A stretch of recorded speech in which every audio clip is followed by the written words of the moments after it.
Buniadpur football মাঠে 6 দিনব্যাপী 29তম দক্ষিণ দিনাজপুর জেলা বইমেলা বিভিন্ন সাংস্কৃতিক অনুষ্ঠানের মাধ্যমে সফলভাবে সমাপ্ত হলো। এবারের বইমেলায় প্রায় 75টি স্টল অংশগ্রহণ করে। মেলা শুরুর দিন থেকে বইপ্রেমীদের ভিড় ছিল চোখে পড়ার মতো। বইমেলা কমিটি ও দক্ষিণ দিনাজপুর জেলা প্রশাসনের উদ্যোগে প্রতিদিনের মতো শেষ দিনেও নানা সাংস্কৃতিক অনুষ্ঠানের আয়োজন করা হয়, যেখানে খনপালা গান ও অন্যান্য সাংস্কৃতিক পরিবেশনা বিশেষ আকর্ষণ ছিল। শেষ দিন মেলায় দর্শনার্থীর সংখ্যা ছিল উল্লেখযোগ্যভাবে বেশি। মেলা কমিটির যুগ্ম সম্পাদক সুভাষ ভাওয়াল বলেন, বইমেলার সাফল্য আমাদের অনুপ্রাণিত করেছে। কলকাতা থেকে আসা বা জেলার বাইরে থেকে আসা বিভিন্ন প্রকাশক, যাদের হয়তো আরো অনেক বেশি সুবিধা দেওয়া উচিত ছিল, কিন্তু বিশ্বাস করুন, একটা ছোট্ট শহর বুনিয়াদপুর চেষ্টা করছে নিজের পায়ে দাঁড়াতে।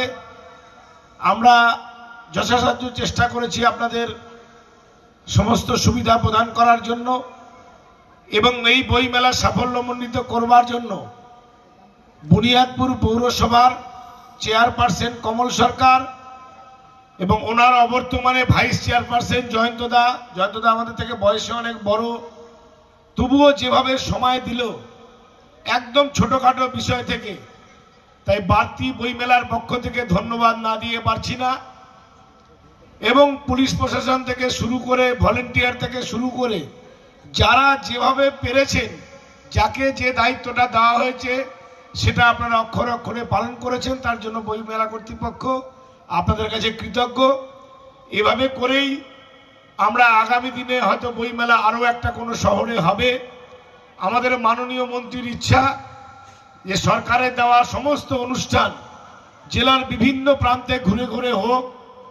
আজকে যে সমস্ত ক্ষুদে শিল্পীরা অভিনয় করলো বা নাচ গান অন্যান্য পরিবেশনা করেছে, তাদেরও সবাইকে ধন্যবাদ। তারাও এই মঞ্চটাকে সন্ধ্যার পর থেকে সুন্দরভাবে সাজিয়ে তুলেছিল এবং তনুময় বাবু বলল 29,78,672 টাকা। কিন্তু আমার ধারণা প্রথম দিন বইমেলার পরে আমাদের ডান দিকের গেটটা খোলা ছিল, অনেকেই ব্যাপারটা বুঝতে পারেনি। আমার মনে হয় 30 লাখ আমরা পার করে যাব। আমাদের এই ছোট্ট শহরে আমার মনে হয় এটা অনেক অনেক বেশি পাওয়া। বুনিয়াদপুর থেকে শান্তনু মিশ্রের প্রতিবেদন, নিউজ টুডে।